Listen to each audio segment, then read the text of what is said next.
All right, Pam. Many people will know you when they see your face and they hear your story. But for those who haven't, this is Pam Hemphill, and she was one of the people in attendance at the Capitol on January 6th, which resulted in a trespassing charge, if I'm correct. And I'm just going to kind of go from that moment. But the question I'm going to ask you, Pam, can you share a little bit about your involvement prior to that day in terms of, I'm guessing you were a Republican. Yeah, I've been Republican all my life. I voted for Obama, though. I didn't tell my family. But yeah, but I was never really involved in politics. I was a retired alcohol and drug counselor. So I was more into reading books on addiction and helping people in that area. So I had no business getting involved in politics. Okay, well, that's interesting because I find that to be the case with really a lot of voters. You know, people who are online every day and who are eating and sleeping politics, I think, have this illusion that everybody is like that. And that's just not the case. Most people are working, going about their lives, and then every 4 years, an election comes around and they look to see who the candidates are and vote. Yeah, they come home and watch Fox News. Right, right. Well, let me ask you, was that a channel that you did watch from time to time? Oh, yeah, and Gateway Pundit, all those right wing media. That's all I ever watched. Okay. And Because the Democrats lie. how much looking back did that shape your opinion and your views in terms of you going to the Capitol that day? Well, a lot of it, to be honest with you, I have a family that I've trusted and they're schooled in politics. I'm not. So I would rely on their information and and they read books. And I didn't know about the disinformation warfare, and I don't think they do either. But that's mainly what had happened. I had relied on them. And of course, all the people around you and MAGA. I didn't know it was a cult at the time. Of course, I didn't even had no clue. You don't see that when you're in it. But they're gaslighting you all the time. Of course, it started with Trump, fake news, which it trickles down, and people, when you go to them with any fact, right away, well, where did you read that? Who told you that? Don't listen to them. They're telling you wrong information, you know. So Right, you don't know who to believe. right. And we spoke a little bit on the phone, you and I, last week, and I think I mentioned I was born and raised in rural country, and I moved back here about 20 years ago. So it's where I live now. So I absolutely understand that environment. It's tough when you are surrounded by the people when you go to the bank to withdraw some money, or you go to the grocery store, or whatever the case may be, the people you are interacting with are all of the same mindset. There's a lot of social pressure there, if nothing else, to conform. And when you look back at that, Pam, on that January 6th, if you were back there again and you didn't have the knowledge that you have today, in other words, you hadn't been arrested, you hadn't been charged, you hadn't served time, do you think that it would probably unfold the way that it did all over again because your mind had been programmed by the people around you in such a way that it was really the only outcome for you? Right. I mean, you get all the information was coming from them, and you lose your critical thinking. You really do, because And the gaslighting is so strong that what you're questioning them is shut down right away. It's just automatic. Again, who are you listening to? Where'd you hear that? And I was so naive, and I think, in a sense, where very trusting. Why would I question people with 2 PhDs? Why would I question Giuliani? Why would we question a president? They wouldn't lie at that extent that the election had been stolen. I mean, they might fudge it here or there, or little white lies, but not something that big to get that many people out there believing them. Right. So it was very easy to fall into all this propaganda and disinformation because you're really just walking around like most people. Why would I question you, Jack? I've got to know you, right? I've listened to some of your posts, and now I find out that you've been lying about everything. It's like, Right. okay, Sure. because you don't really think about checking on people. You take them firsthand for what they're sharing with you, and they're more educated than you, Right. especially me, in politics. You talk to me about addiction, I'll know if you're lying about something. But yeah, it's And easy to. you brought up something that I think is important to kind of highlight for people. You mentioned, why would I question two people with PhDs, for example? And there are or were just as many intelligent people with credentials on the right who were saying the things that led you to think, hey, let's go to the Capitol on the 6th, as there were smart people on the left telling Democrats the opposite message. So I think sometimes it's easy for Democrats to think, well, it was just a bunch of idiots, so why would you listen to idiots? But the point that you are making, there were ample smart people, lawyers Yeah, coming on television, people telling you this was legal, that it was the only way, and that this had to happen, and that Trump had not broken any laws, or he could do this. And I really wanted you on for that reason alone. And I know to people who are regular listeners of my podcast, they might be thinking, now, but Jack, what are you doing? You are making excuses for them. And that's not the case at all.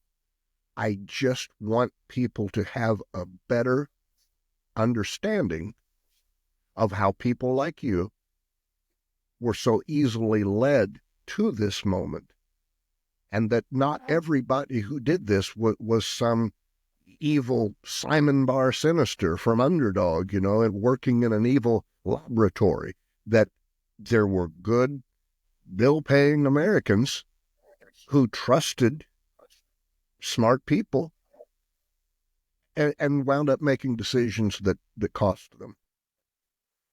I think we all are vulnerable to this. For an example, on both sides, and we need to be careful. I can go along with Democrats listening to everything they're sharing. But now I researched, and I learned that from the Democrats, though, I got to tell you. Because when I started my J6 gaslighting space, when I got away from MAGA, the difference, you both sounded the same. You did. You both of us are wanting to turn this into a communist country, right? Both parties are doing the same thing. And I'm going, oh my God, what's going on here? But the difference was you brought in receipts. You didn't just put out something like the election was stolen. If the Democrats believed the election was stolen, the difference, they brought evidence. Okay, and that impressed me. It was no longer just throwing out opinions of what people were saying. It was really backed by research. And that's what I'm doing now, like with the putting out there that Trump wants to take away the Social Security. So I put a post up today that I want that verified. That's scaring people. Don't be putting out anything that's not can't be verified. I'm really careful now, especially after reading the book on, the danger within. what I've got to grab the book. I don't have the name of it with me right now. Disinformation is Right. much out there. So it's easy to fall into it. And I didn't know that. I think both parties need to watch for this because Oh, I we don't, agree. even the right could be coming in acting like the left now and putting out stuff, and you think they're a Democrat. I mean, it's Right. horrible, horrible war that's going on. Yeah, it's just folk. Oh, yes. Yes, Barbara McQuaid, Attack Oh, from Within. Yes. fantastic book. That's a good plug for Barbara. Good deal. Yeah. But of You, course, the megas are not taught to. Trump did this. It's all from Trump, it wrinkled down. Fake news. I mean, isn't that what Hitler did right away? sure. Get rid of and uh and you get What around do these people, they're so nice, they're not racist. what do you think, Pam? Had you have back then when you heard Juliana or you heard anybody that you found to have some kind of authority from the right, if you would have thought, well, but they're not providing any evidence of that, or I'm going to check out and see if what they're saying is true, would that have made a difference for you at the time? Oh, big time. Yes, but it does not come to you to do it. It goes, I think a lot of it has to do with people that are listening to their family. I think it's our very good close friends or spouse, somebody they're trusting. Right. And we all get into that place. It's hard to say to somebody, I don't know, where are you getting this information? We just don't want to hurt their feelings, Sure. or wrong to both. And we go along by listening to people we trust. And unfortunately, they may be being honest with you from what they learned, but we need to ask them, okay, where's this resource? Where's the source? Where did you get this information? Let me look at it. You Right. got to be more of a detective today. Well, just within my own, I was thinking about this morning, looking forward to this talk with you. Just within my own home, I was thinking back in the last couple of years, there are 2 times that we have called and made an appointment with a certain doctor for the children based on the recommendation of a family member who is not a doctor. Now, you think, okay, well that's my dad, or that's my sister, and she's a nurse, and we trust them so much that we trust our children's safety and well-being up on the recommendation of a family member who, if you look at it objectively, you go, well, they're not really in a position to judge how good a doctor is or isn't, but I called a doctor based on their recommendation. And that's what I want to do. I want voters, I want independents, I want Democrats to be able to, rather than just going to that default, oh, they're idiots, they're stupid, they should have known. I want to put this in a context where they can see how easily it could have been them in the same circumstances. And like you said, we all need to practice critical thinking and looking for the references or the sources, or even inside of our own head, questioning, is that really true? So let's talk about, because I think maybe this is what you are most well known for, and that is rejecting the pardon from Donald Trump. Now, what was the charge? Was the original charge that you were prosecuted on trespassing? There were actually 4 charges. I don't remember them all. They're kind of standard, but mine was picketing and parading. The lowest misdemeanor you can receive. It was the lowest charge. Okay. And what was the sentence, or what was the punishment for that? Well, it was up to 6 months, but the prosecutor recommended 60 days and 3 years probation because I have no criminal background. I've never been arrested. Yeah. Sure. I've been in recovery 45 years. I'm not, a recovering Congratulations. alcoholic. But my background is good, Yeah. Yeah. Now, where And did that'll you go. serve that 60 days? Where did you serve that 60 days? Oh, that was in Dublin prison in California, but they've been shut down because the warden had affairs with the women, Yes. and there was a big drug bust in there. You can Then look it up. It was I was in one of the units with lifers, the worst unit. And Mrs. Good news, Biden pardoned the lady that saved my life. She really did. is that right? Michelle West. She was in there for life, and she was a beautiful black Muslim lady. But she said to me, "No misdemeanor." And I've been in this prison for a long time. She'd been transferred once, but she'd been there a long time. You can't be here. What's really going on? Tell me the truth. I said, "I'm telling you, I'm a misdemeanor. I'm 60 days." She said, "Nobody comes here with 60 days. You got to have 5 years or more." It was 95% cartel women with big drug busts, Wow. murder, and you name it. But she found out about me and apologized. The women were going to put drugs in my room, and I could end up with a 4-year sentence, to get me in trouble. Sure. But she had clout, and she told those women, I think she told them, "You better back off of Pam." And because she wanted me to get out and make sure people were signing her petition. She's petitioning to get out. I said, Sure. "What about me sending you some money or something?" She said, No, I don't need no money. Just help me get my petition signed. She was a Fascinating. blessing. And her Very name was horrible prison, I'm telling you. You wouldn't give that food to a starving dog, but that's prison. That's just the way it Sure. is. Sure. What happened with your mindset and your attitude while you were in prison? Had you already in your mind accepted responsibility before you went, or did that happen while you were serving your time? No, it's not like people think that you go to prison, you see a bright light. I've seen the light, and now I'm changed. No, most people that go to prison never come out changed. You move into a survival. You just learn to survive, and take it. I had to take it a day at a time. I focused only on the television. I was like in a zone, a zombie, not feeling anything, not thinking about anything, but reading books, keep my mind sane because I'm claustrophobic. And I'd never been in a prison. I've never been in jail. It Sure. was fine for me. I've never been around criminals per se. I mean, Right. as a counselor, my clients were criminals, but locked up with them. So it was in my age. It was so I just survived.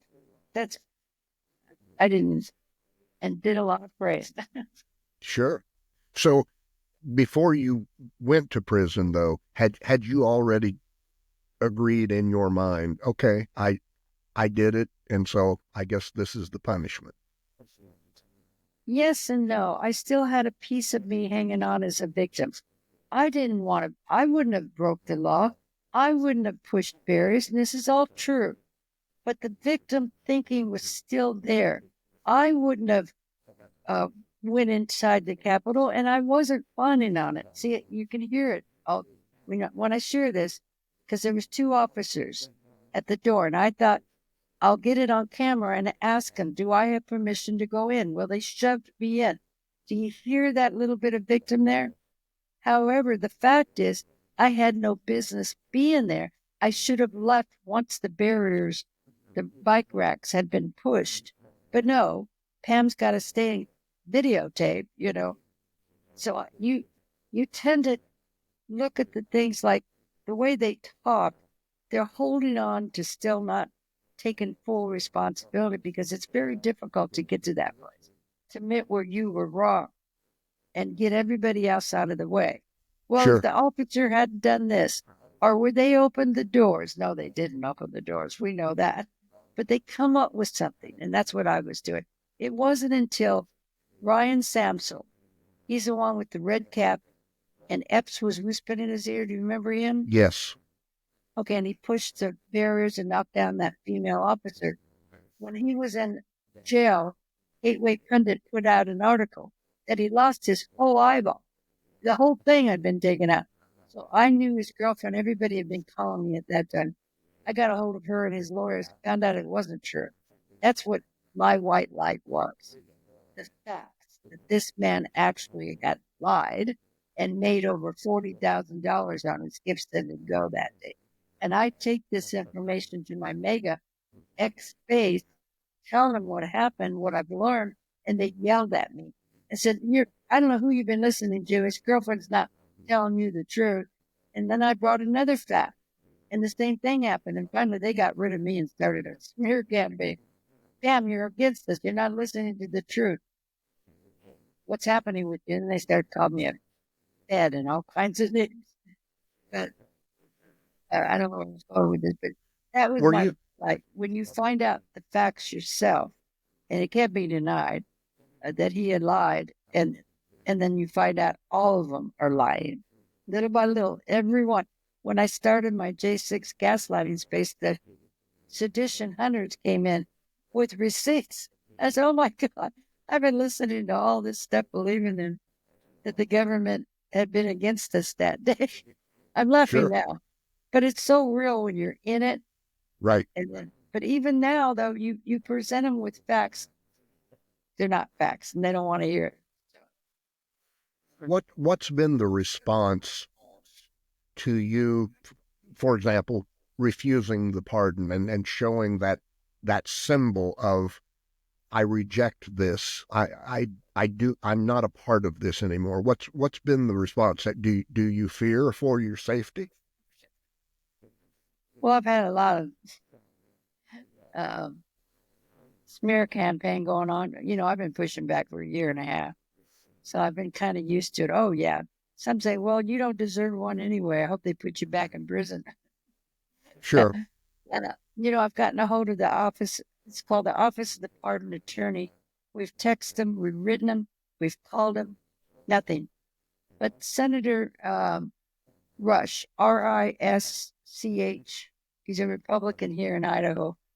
I got a hold of them, and they're pushing the paperwork through the DOJ.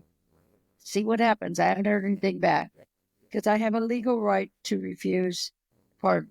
But refusing the pardon, I think you may understand. It's hard to explain. I only have 8 months left of probation. And why even bother? Take the pardon or don't take the pardon?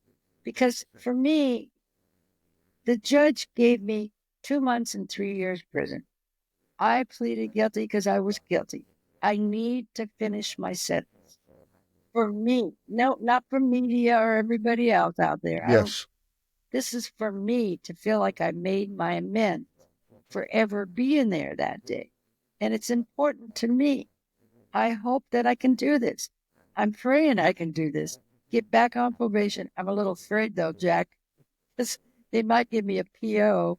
They could be pretty tough on me because my probation has been nothing. No UAs, no visits. They just said, we won't even care about you until you break the law.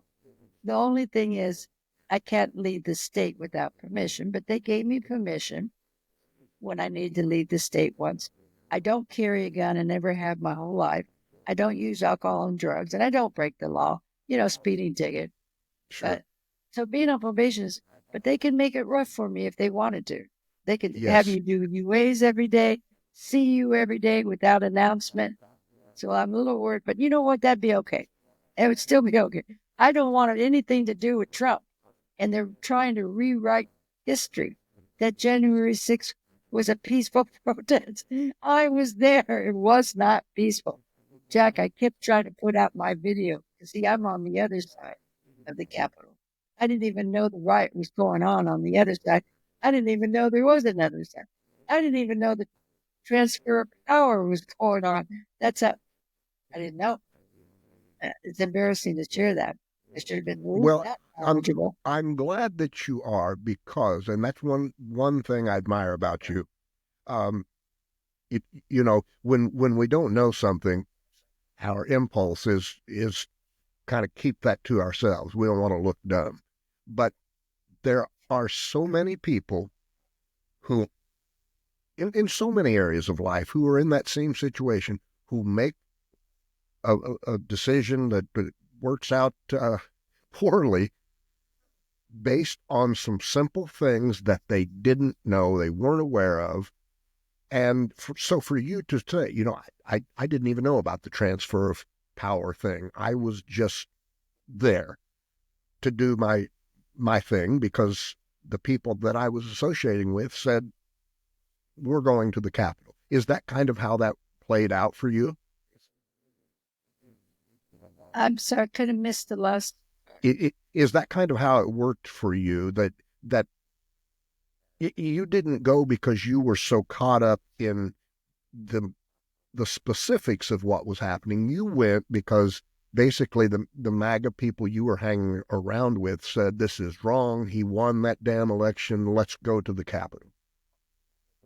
Yeah, but let's go to the reputation of Republicans is they leave the Capitol cleaner than when they got there, right?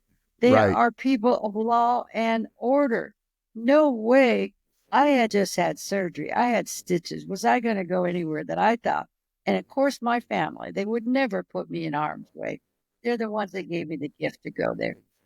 See, when I get there, Trump's talking and I can't get through. There's too many people. It was too late. It was 10:30. And I thought, well, now what? Is there more speakers? I missed everything.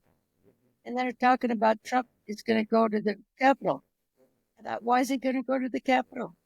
He just had a talk. And then I thought, oh, well, maybe he's going to be meeting with senators and people and another talk or something. So I was excited because all I was wanting to do was videotape. I was live on Facebook. I had lots of followers in Boise, Idaho. But yeah, you're not thinking that somebody's going to be. But now we know Trump planned Sure. it, and Sure. we know the Oath Keepers and the Proud Boys. God, that's why I get so angry. They put this innocent people. I'm not saying innocent, but people like me that are not knowing what's going on. We're expecting holding signs and screaming, but we're not going to harm anybody. That's not even going to happen. I mean, I could see if somebody came to us and started to attack us. The Proud Boys were there to protect, right? Right. I mean, I'm so not thinking. I think like a lot of us that went there with the same idea I did, and then this happened. It's like you're excited as a 5-year-old to go to Walt Disney, and then you get there and somebody blows it up. That's what it felt like. My God, this was going to be a great day, walking around, meeting people, and then they go and start pushing barriers and pushing officers. It's like, what? You didn't go there for that. Sure. A lot of people did not go there for that. I mean, I heard you mention the state senator, I think it was, that's helping you. And I wanted to point that out for the listeners or the viewers, that a Republican senator is assisting you with your refusal of the pardon, getting the paperwork through and all of that. Yeah. Have you had any feedback from this senator on that would indicate one way or the other what he thinks about Trump at this point? No, just with this, I guess it's a top assistant is who all I've been talking to. Okay. I don't know how they work. Right. I called him. She called me back right away. Sure. That I had to sign a release and that they could help expedite my request faster through the DOJ. Okay. So you are getting help through this senator's office, and they're pretty much keeping it to, okay, we are going to help you with this paperwork, and we don't have much else to say. Okay, that's kind of what I thought might be the case. What do you think now, this kind of taking it away from your sentence and the refusal of the pardon and just looking at the current time frame, someone who used to maybe, did you identify as MAGA at one point? Well, MAGA wasn't a name back then. Okay. I mean, not like you heard it. Sure. I just said that as a Republican that believed all the propaganda that the Democrats want to turn this into a communist country. Fair enough. Fair enough. So coming from that previous mindset, what do you think about what Trump and his administration are doing now? Oh, well, I started feeling this a year and a half ago that we haven't, and I know people don't like me using Hitler, but I don't care. I don't know how else to describe him. He is a dictator. He wants to be king. I did do a lot of research, and I watched the documentary called The Family.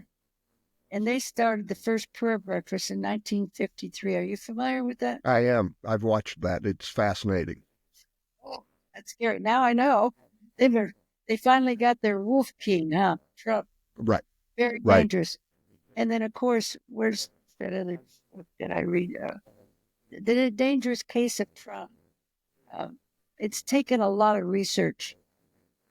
This one. Oh, yes, Dr. Lee, Bandy Lee. Fantastic book. So we got a maniac that wants to be a king. I don't know. I think Elon Musk is worse than him. He don't care. I would agree. He's just golfing. Do what you want. But now they got their pardons, all these Proud Boys and Oath Keepers. Trump's got his own private militia. So when the protests start happening, it hasn't happened yet. It's coming. He can send them out, do what they do. They start trouble and more violence. But all this stuff that's happening, oh yeah, is the Heritage family has had this all planned. And they're what is his name? Russell Bolt? Yes. Yes, that was oh just confirmed. Yeah. Oh God. Yeah, that guy oozes evil. He's the one in charge of all this, telling everybody, pointing, go do that, ask this, do this. And they're just doing it. Elon, they all got their own motives. They're just going along with it because it's for their benefit. They don't care what they're going to do. It's horrible. Oh my God. So speaking of the militia, because I don't know where it ranks among states, but I know Idaho has its share of militia groups, or maybe just what you would call kind of aggressive preppers, if you were to name it anything else. What's the vibe out there among that community? Are they actively thinking in terms of, okay, at some point we're going to be called on again? And do you think they have a plan for that? I do. The Idaho Liberty Dogs, back 4 years ago, like they put out things that the Black Lives Matter were not going to come here and destroy our city. Well, they didn't. The Black Lives Matter were peaceful here in Boise, Idaho. I'll tell you that. I was there. And they hate me. Oh, my God. And I was with Ammon Bundy. Yes. Right. Yes. So they're thinking I'd been to one of their trainings. And this is their plan B. They need 25 people for a grand jury. And they get the constitutional sheriffs to back them on this. And they'll arrest an official, bring him to their grand jury, which is all legal under the Constitution, which is not. But this is what they tell you, and they believe it, especially Ammon Bundy. And then they'll try him for treason, and the penalty for treason. And and I've got pictures because Ammon Bundy's family has been with Ivan Racklin, Michael Flynn. Of course, I've learned they've all blocked me. Oh, God. But I'm speaking out about this. I don't care. Sure. Everybody needs to be warned that this is what's going to happen. It's going to come. And I think that could really help in one way for people to wake up and say, these people are insane. They're going to do this. They have already, what is Trump going to say when they arrest one of the people he doesn't like? Do you think he's going to say anything? No. Right. They're going to get away with it.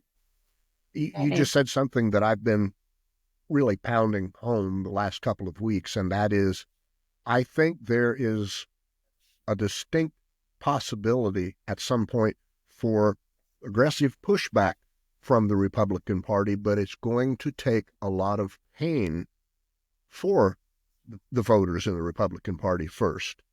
I don't think I don't think there's much of a chance until that happens. But once their daughter or their mother or their father can't get admitted to the hospital or isn't getting paid this month or something along those lines, I don't think we're going to see much pushback. Although my feeling is, and I want to get your input on this, my feeling is there's already some grumbling in the Republican Party, aside from the hardcore MAGA people, just the everyday grocery shopping Republican people who go to work every day and don't belong to any particular group or militia. I'm starting to hear some grumbling about some of the things Trump is doing.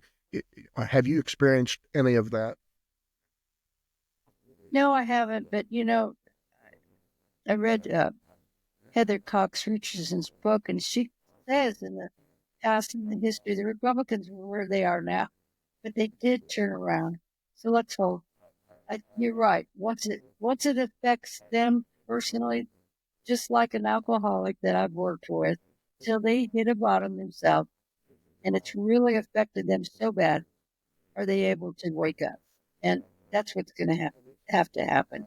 There's going to be a line that they're probably, I hope, will not allow Trump to cross. And it'll probably be the violence and using the military or something. Right. That's it. But when I was listening in a space last night that I had, somebody was sharing that they really think the military will not back Trump. And I hope they don't, because that's I'm what's glad to happening. I'm glad to hear that, Pam, because I have written that very thing myself. Look, here's how I see it playing out if it goes this way. The nation as a whole, not just Democrats, not Republicans, all of us start to experience some really intense pain as a result of the acts of Donald Trump.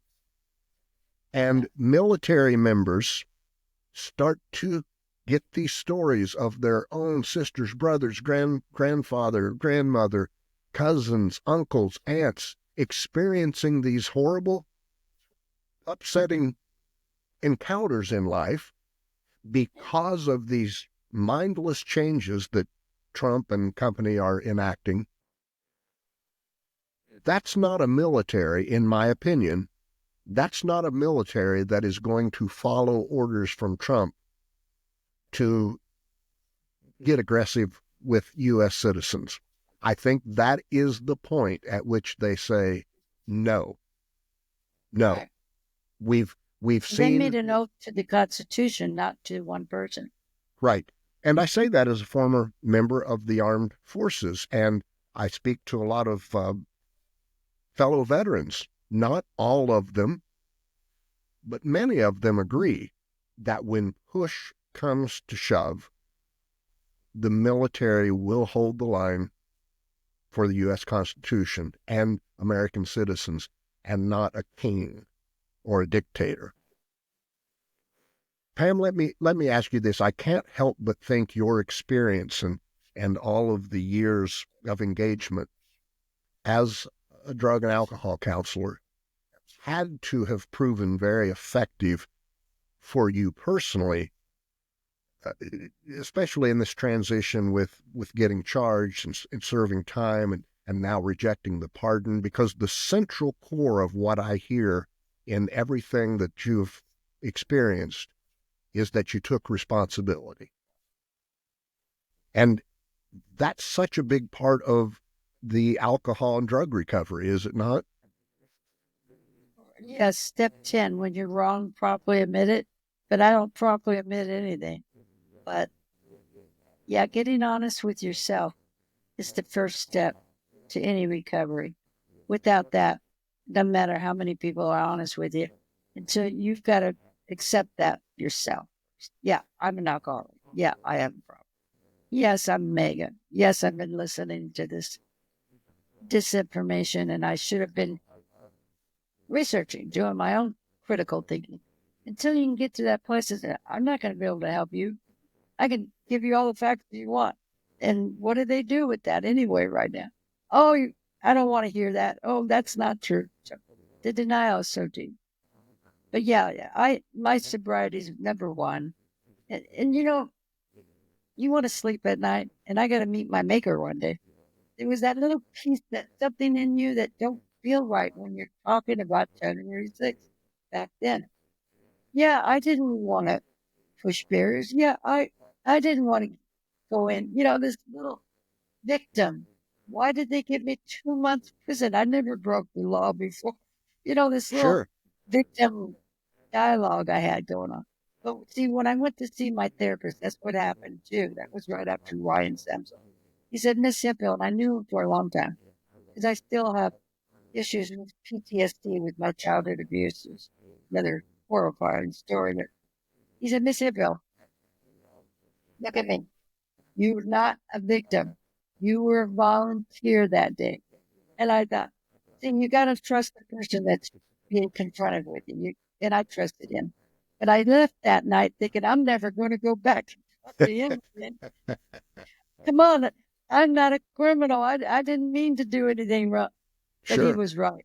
He was right. And I'm so grateful to the people that do confront me when I'm wrong, going on the wrong path. Because those are the people I know care about me enough to be honest with me. Absolutely. Have you had feedback from other Republicans who have had a change of heart or are at least looking at things more critically now because of your experience? No, everyone I've tried to talk to, they don't want to hear. They don't want to talk to me. They just ignore me, because I go to self-help meetings.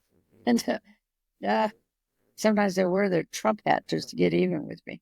Well, I got Sure. another one I'm going to wear. Anyway, no, I haven't been successful with any maggots. In fact, right now, Jack, just to be honest with you, one came in our space last night. I don't want to talk to you anymore because all you bring in is your disinformation. You're trying to split us. And if you want to debate, that's different. Bring your receipts. Sure. But they don't debate. They No. just argue. So I don't even want to talk to them unless they do have an open mind. And I have an open mind to listen to them. We need to listen to them too. We're not all right about everything. Nobody is. What does Herbert Spencer say? He says, what leaves a man in everlasting ignorance is contempt prior to investigation. They won't even investigate what we're sharing. That's a And that's powerful sad. quote. That's a powerful quote. Yeah. And I know we've been on here for a while, and I don't want to keep you all day. In kind of starting to wrap things up, what was the biggest lie that you feel like rallied people for that movement? What was the persistent, over and over again lie that rings out in your head as this is the one that probably got us to act? I believe that saying that of course, the election wasn't stolen, but that it was the Democrats want to turn this into a communist nation. Mainly communist is what I heard. And I thought, communist nation, Hitler, Sure. Which is the biggest lie. It's so, oh my God. That's like, Sure. well, saying Mother Teresa was communist. You know what I mean? Right. So the would it be fair Democrats. to say then that the result or the response that most people had to that lie, thinking about this becoming a communist country, was fear? Yeah. And the deep state. There is no deep state. Right. Project 2025 is the deep state. That's a Indeed deep it state. is. That Indeed is it is. definitely. But there's no deep state. There's no DOJ after nobody. Oh my God. But they're creative, aren't they? These little con artists, Trump number one.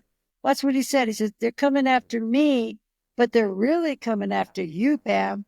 So, but I stand in the way. So now he's their savior. And then, of course, the Christian nationals, he's from God. Oh my God. That one's just, Yeah. no, I don't think so. Keep God out of this, please. I was going to He's say, on vacation.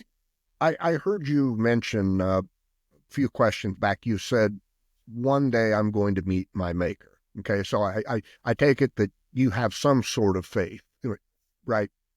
So how does it feel then to see the abuse of religion that Trump and the MAGA movement uses to try and draw people in? I kind of missed a little bit of what you were asking. How does it make you feel that Trump uses the Christian nationalist or white, that whole theme, and drapes it all around himself as though he's some man of God? How does it make you feel to really know Very who he angry. is? Think about it. That's like doing, imagine what you take a 5-year-old, well, let's even say 8 years, a young child, and you're feeding them that there is a real monster in that closet, and you better keep the closet door closed.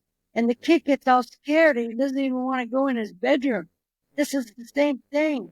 This abuse that he did on these people, putting their trust in him, is horrifying. Oh, I wouldn't want to wake up in his head. But, you know, it's just, yeah. Well, Pam, I want to thank you for the times that you've been willing to speak to me on the phone, and I know we've had a time getting scheduled here and getting together, but we finally made it happen. And I think you Oh, well, play. thank you. Oh, you're welcome. I think right now you are playing such an instrumental role in helping reshape things, in that you take responsibility. And that's something we just aren't seeing from people these days. We don't see people come out and say, you know what, I was wrong. If these are the consequences, then so be it. That's not an easy thing to do. And you've been willing to do that. And I'm sure there's always embarrassment associated with admitting things that you are ashamed of. That takes a lot of courage. But I think it's the kind of courage that we need, and hopefully we'll see more people engaging in, that kind of helps get people to listen. But as we both mentioned before, I think before that time comes, we've got to feel the pain. Once people feel the pain of the great things that Trump is talking about doing, and doing as we speak, I think we'll start to see a shift. And that's where voices like yours are going to become even more important.